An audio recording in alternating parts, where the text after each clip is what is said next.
Hello, good morning, welcome to my online class. There is a thin line between confidence and arrogance. It is called humility. आत्मविश्वास और घमंड के बीच में एक महीन लकीर होती है जिसे हम विनम्रता या शिष्टता कहते हैं. Confidence smiles, arrogance smiles. आत्मविश्वास से भरा हुआ व्यक्ति हमेशा मुस्कुराता है, जबकि एक एरोगेंट या घमंडी व्यक्ति एक झूठी शान से जीवन जीता है. इसी बात को सिद्ध करती है ये कहानी the arrogant peacock.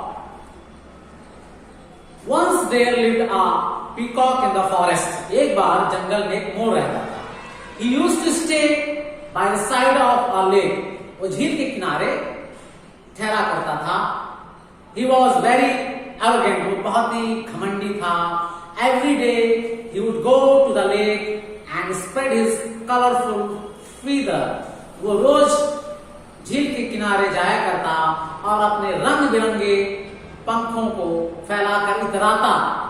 He would screen them with his beak to make it look beautiful. वो अपनी चोंच से उन मोर के पंखों को और शांत करके या शान से इतराता, इठलाता.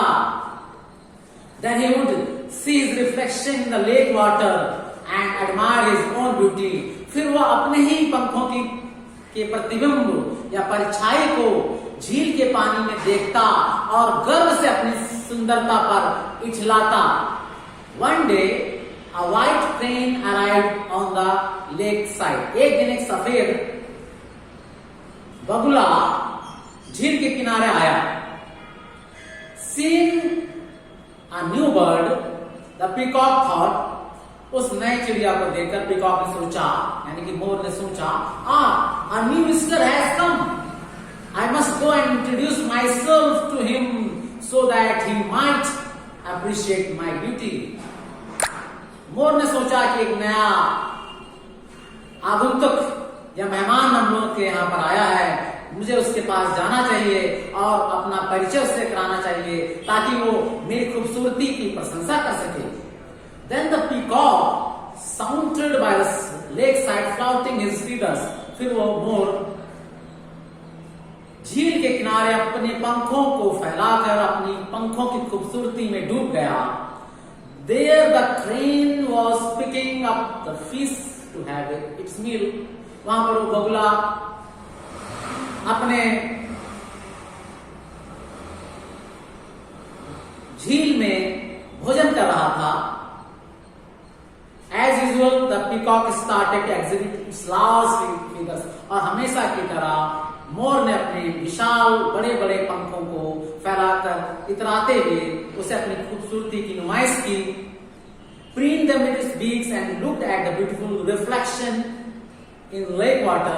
Feeling proud of himself, he approached the crane and addressed him. और अपने आप पर घमंड महसूस करते हुए मोर उस बगुले के पास गया और उससे कहा, Hey friend, welcome to this lovely place. I am happy to see you as my neighbor. और बगुले से कहा, स्वागत है आपका इस खूबसूरत स्थान पर, इस खूबसूरत जगह पर. मैं आपको अपने पड़ोसी के रूप में पाकर बहुत ही प्रसन्नचित हूँ. Thank you so much, Mr. Peacock, the crane said. उस बगुले ने कहा, शुक्रिया मोर. Then the peacock continued. फिर उस मोर ने अपनी बात जारी रखी. Mr. Crane, you must be feeling bad about your plain feather. अब मोर ने उस बगुले से कहा कि आपको अपने सादे पंखों पर थोड़ी सी लज्जा आ रही होगी या बुरा महसूस हो रहा होगा. Which has no color at all. इसमें तो कोई रंग ही नहीं है, तो बेरंग है आपके पंख. They are not so beautiful to look at. और उनको देखकर कोई किसी के अंदर भी खूबसूरती का एहसास भी नहीं होगा. The crane smiled at the peacock. वो बगुला मोर की ओर देखकर मुस्कुराया. He flew in the air to show his flying skill and landed by the peacock side. और वो बगुला एक बार आकाश में चारों तरफ मंडराकर फिर उस मोर के पास आया. He was confident. उसके अंदर पूरा आत्मविश्वास था. And said to the peacock, और उस मोर से कहा, I am happy with my plain and simple feather which help me to fly. मैं अपने सरल और पंखों से बहुत ही प्रसन्नचित हूँ, जो मुझे उड़ने में बहुत अधिक मेरी मदद करते हैं। No doubt your feather are very beautiful about what is use of them if you cannot fly with them for long. इस बात पे कोई शंका नहीं है कि आपके पंख बहुत ही खूबसूरत हैं, लेकिन अगर आप इन पंखों से लंबे समय तक उड़ने में कामयाब नहीं हो पाते तो इन पंखों का क्या लाभ है? I would rather have simple and useful wings than showy and useless ones like yours. मैं तो चाहूंगा कि मेरे पंख सरल हों लेकिन उपयोगी हों, बल्कि तुम्हारे जैसे बनावटी और दिखावटी पंखों की तुलना में।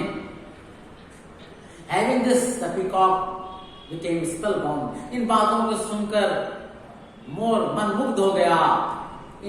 He had no words to say. उसके पास अब शब्द नहीं थे कि वो उस बगुले का जवाब दे सके। And walked away in shame, और लज्जित होकर वहां से चल दिया। From that day, और उस दिन से the arrogant peacock never flaunted his beautiful feathers to others. उस दिन से उस घमंडी मोर ने कभी भी अपने खूबसूरत पंखों को इठलाकर दूसरों की ओर नहीं दिखाया।